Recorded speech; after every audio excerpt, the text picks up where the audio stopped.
GNR news కి స్వాగతం. Bulletin లో ముందుగా హెడ్లైన్స్. మీడియాతో మాట్లాడుతున్న బీజేపీ రాష్ట్ర ఉపాధ్యక్షుడు డాక్టర్ కాసం వెంకటేశ్వర్లు.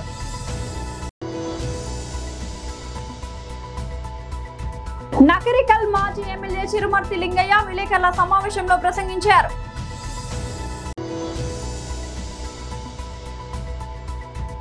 వైఎస్ఆర్సీపీ అధికార ప్రతినిధి వంగవీటి నరేంద్ర ప్రెస్ మీట్.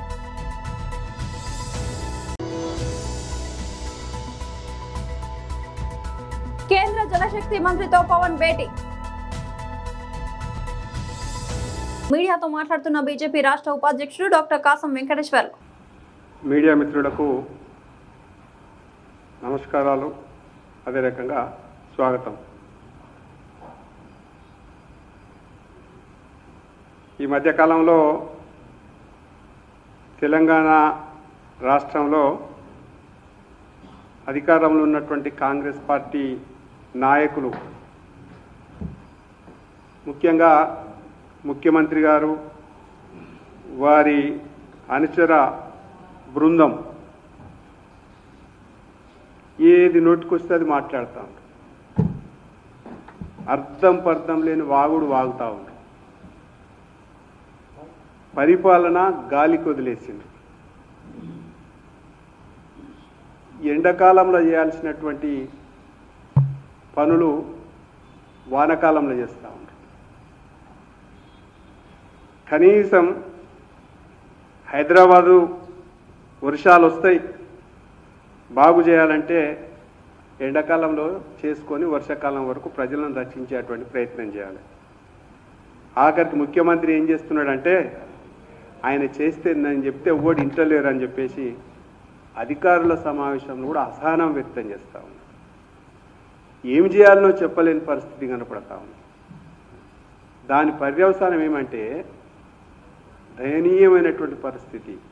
తొలకరి జల్లులకే 6 మంది ప్రాణాలు బలి ఉన్నాడు రేవంత్ రెడ్డి ప్రభుత్వం. హైదరాబాద్లో ఇవాళ అడ్డగోలుగా రేవంత్ రెడ్డి గారు ఏమి పని చేయక హైదరాబాద్ విధ్వంసం చేసేటువంటి ప్రయత్నం చేస్తుంది. ఒక్క ఇటుక కూడా కొత్తగా ఇటుక పెట్టి కట్టిన పరిస్థితి లేదు. కానీ పేదల ఇళ్ళన్నీ కూలగొడతా ఉండు. ఇవన్నీ కూడా ఏంటంటే వారి నియంతృత్వానికి పరాకాష్ఠగా ఇవాళ కనబడతా ఉంది. ఇవాళ మీరు చూడండి, నిన్న మొన్న ఢిల్లీకి పోయిండు, నీతి ఆయోగ్ సమావేశానికి పోయి వచ్చిండు. అక్కడ ఏం ఫైల్ ఇచ్చిండో తెలియదు, అక్కడ ఏం ప్రాజెక్ట్ రిపోర్టు అందరి ముందర సబ్మిట్ చేసిండో తెలియదు. కానీ బయటకు వచ్చి మాత్రం తెలంగాణకు వచ్చేసి గొడవ పెట్టేటువంటి పరిస్థితి కనపడతా ఉంది. రాజకీయంగా అసహనంతో మాట్లాడుతుంది. ఫ్లస్ట్రేషన్ అనేది నఖశిఖ పర్యంతం రేవంత్ రెడ్డికి ఆవహించిపోయింది. ఏం మాట్లాడుతున్నాడంటే,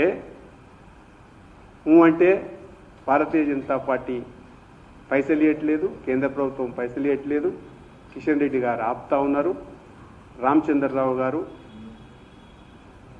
దాన్ని సపోర్ట్ చేస్తూ ఉన్నాడని చెప్పేసి అసహనంతో మాట్లాడుతూ ఉన్నాడు.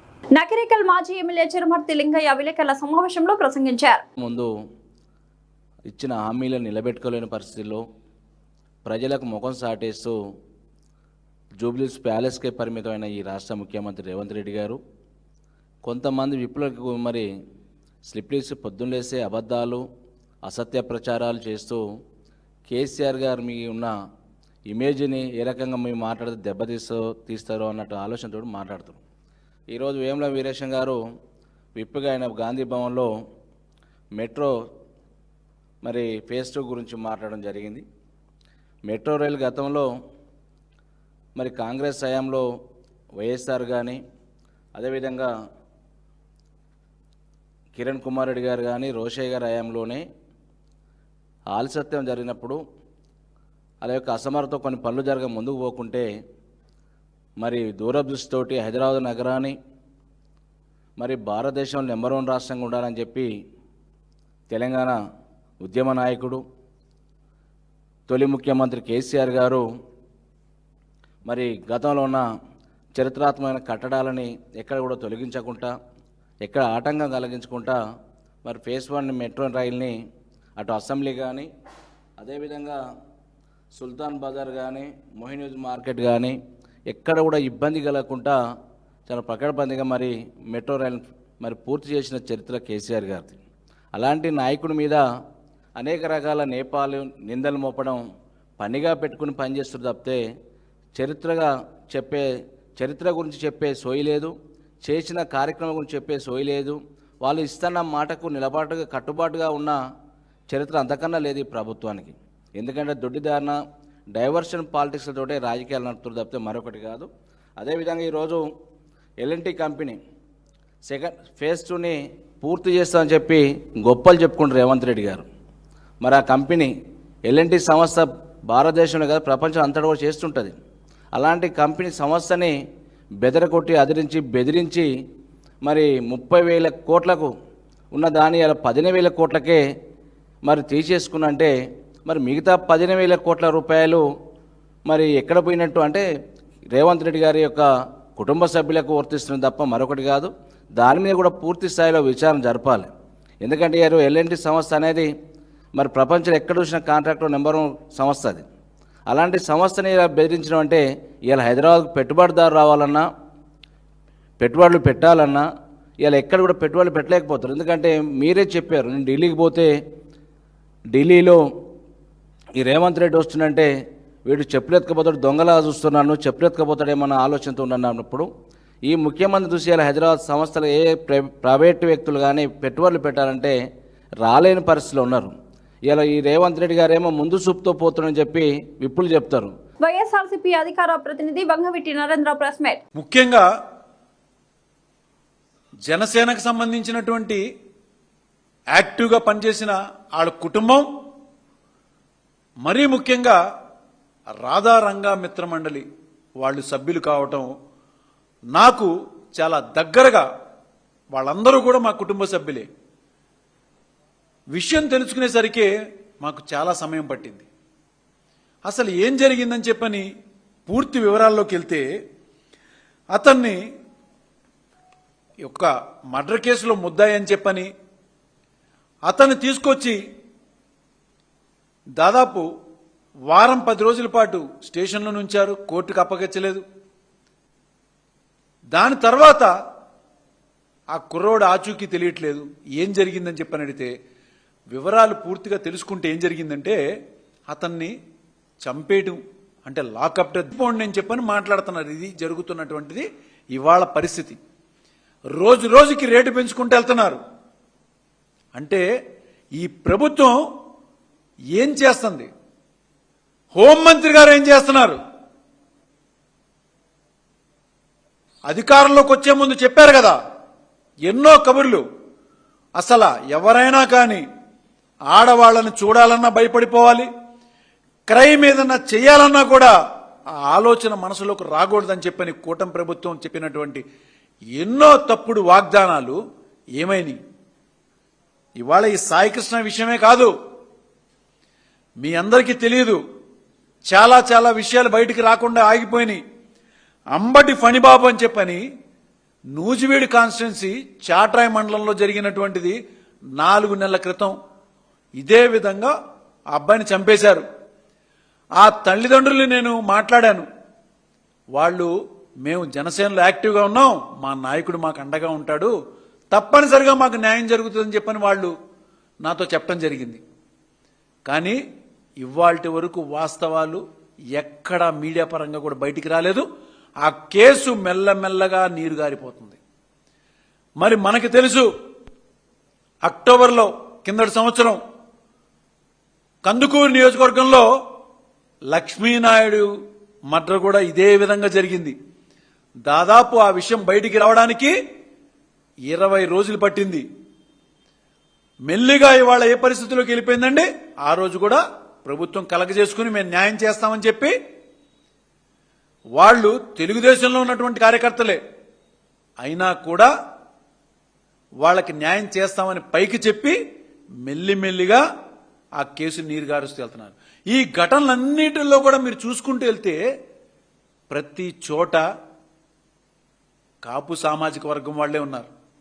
ఆంధ్రప్రదేశ్ ఉప ముఖ్యమంత్రి పవన్ కళ్యాణ్ ఢిల్లీ పర్యటనలో బిజీగా ఉన్నారు. ఈ రోజు ఆయన కేంద్ర జలశక్తి శాఖ మంత్రి సిఆర్ పాటిల్ తో ప్రత్యేకంగా సమావేశమయ్యారు. రాష్ట్రంలోని తాగునీటి ఎద్దడి, కలుషితమవుతున్న నదుల పరిరక్షణ, జల్ జీవన్ మిషన్ అమలు వంటి కీలక అంశాలపై ఇరువురు నేతలు సుదీర్ఘంగా చర్చించారు.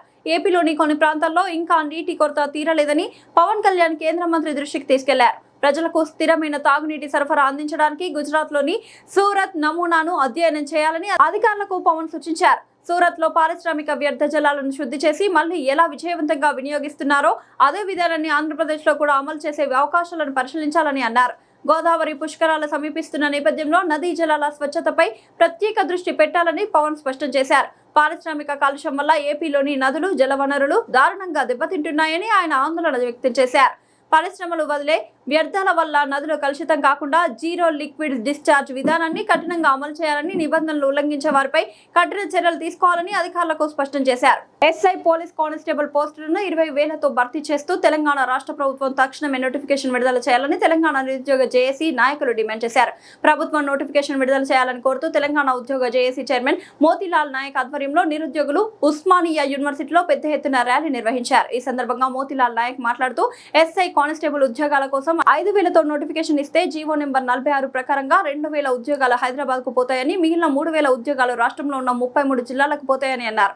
3,000 ఉద్యోగాలు 33 జిల్లాలకు పోతే కులానికి ఒక్క పోస్టు నిరుద్యోగులు పంచుకోవాలని అన్నారు.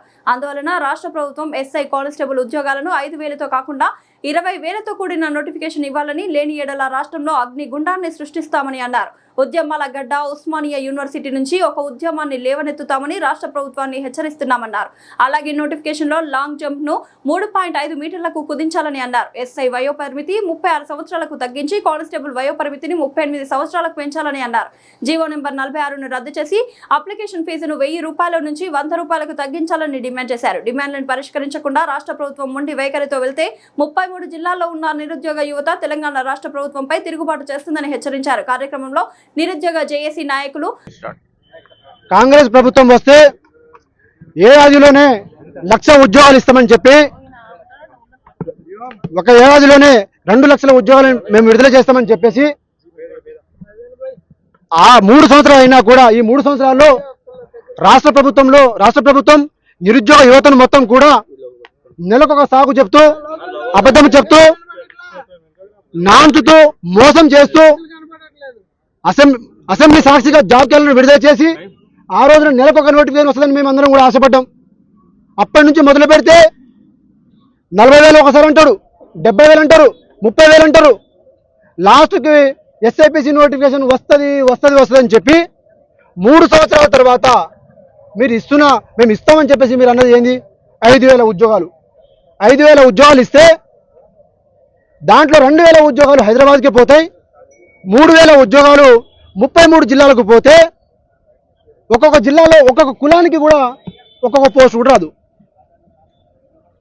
ఇలాంటి నేపథ్యంలో మీరు 3 సంవత్సరాల నుంచి ఎస్ఐపిసి నోటిఫికేషన్ 14,000తో వస్తుంది, 15,000తో వస్తుంది, 20,000తో వస్తుంది. డీజీపీ చెప్పినారు కదా దీని మీద ఇన్ని ఖాళీలు ఉన్నాయని చెప్పేసి, 20,000 ఉద్యోగాలు ఖాళీగా ఉన్నాయని చెప్పేసి అన్నారు కదా. మరి అన్నప్పుడు దీన్ని ఫుల్ఫిల్ చేయడానికి మీకేం ప్రాబ్లం వచ్చింది?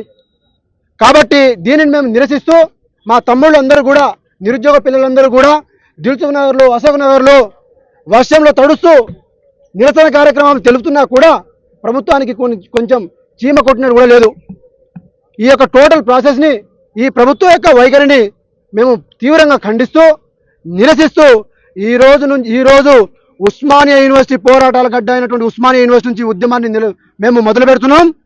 కాస్కో రేవంత్ రెడ్డి, నువ్వు పొరపాటున 5,000 కనుక నోటిఫికేషన్ ఎస్ఐపిసి నోటిఫికేషన్ కనుక వేస్తే రాష్ట్ర ప్రభుత్వం మొత్తం కూడా నిప్పు అంటిస్తాం. మొత్తం లా అండ్ ఆర్డర్ ప్రాబ్లం రేపు రైజ్ అయితే మాత్రం దానికి పూర్తి బాధ్యత నువ్వే వహిస్తావు.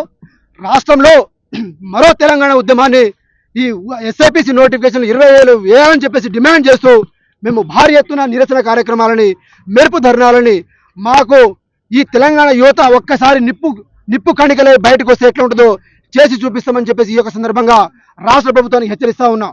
జై తెలంగాణ! తెలంగాణ తెలంగాణ ప్రభుత్వ సలహాదారులు కాంగ్రెస్ సీనియర్ లీడర్ శ్రీ హనుమంతరావు గారి జన్మదిన వేడుకలు అంబర్పేటలో ఘనంగా జరిగాయి. కాంగ్రెస్ సీనియర్ నాయకులు కార్యకర్తలు భారీ సంఖ్యలో పాల్గొన్నారు. అంబర్పేట ఎమ్మెల్యే కాలేరు వెంకటేష్ వి హనుమంతరావుకు హృదయపూర్వక జన్మదిన శుభాకాంక్షలు తెలిపారు.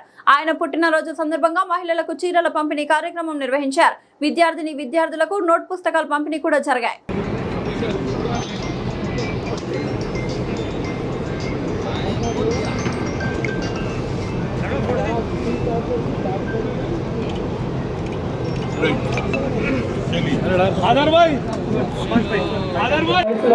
యువకులకు ధీటుగా ఉత్సాహంగా పాలిటిక్స్ లో పోటీ పడుతుంటాం వీహెచ్. డేరింగ్ అండ్ డాషింగ్ కు కేర్ ఆఫ్ అడ్రస్ అందించే వీహెచ్ బడుగులు బలహీన వర్గాల వారికి అత్యంత ప్రాధాన్యత. ఒకప్పుడు ఇండియా అంటే ఇందిరా అంటే ఇండియా అనేలా ఉన్న పార్టీలో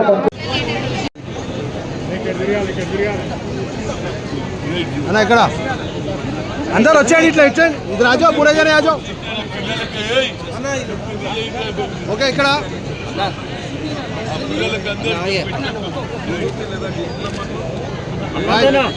అన్న హనుమంతన ఇద్దరు. ఓకే వస్తున్నా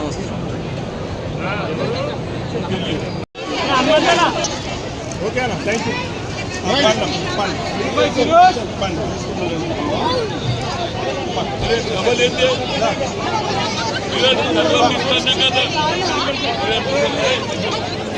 योगी भाई जरगना కొంచెం వీళ్ళకి సైడ్ ఇవ్వండి.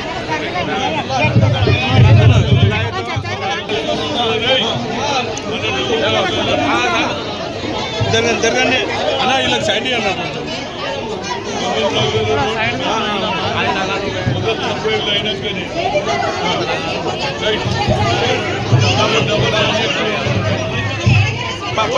ఎంత చూడకు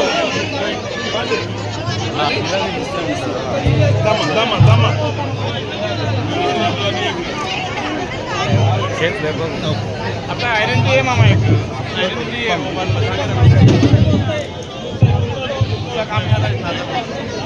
काम मामा. एक सेकंड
చిక్కడపల్లి లైబ్రరీ వద్ద నిరుద్యోగుల మెరుపు ధర్నా. ప్రభుత్వానికి వ్యతిరేకంగా నినాదాలు చేస్తూ అశోక్ నగర్ వరకు ర్యాలీ తీసిన నిరుద్యోగులు. నిరసన తెలుపుతున్న నిరుద్యోగులను దారుణంగా ఈడ్చుకెళ్లి అరెస్ట్ చేసిన పోలీసులు.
బులెటిన్ ముగించే ముందు హెడ్లైన్స్ మరోసారి. మీడియాతో మాట్లాడుతున్న బీజేపీ రాష్ట్ర ఉపాధ్యక్షుడు డాక్టర్ కాసం వెంకటేశ్వర్లు.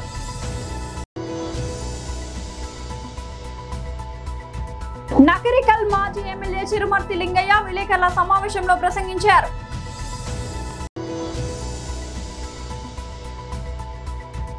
వైఎస్ఆర్సీపీ అధికార ప్రతినిధి వంగవీటి నరేంద్ర ప్రెస్ మీట్.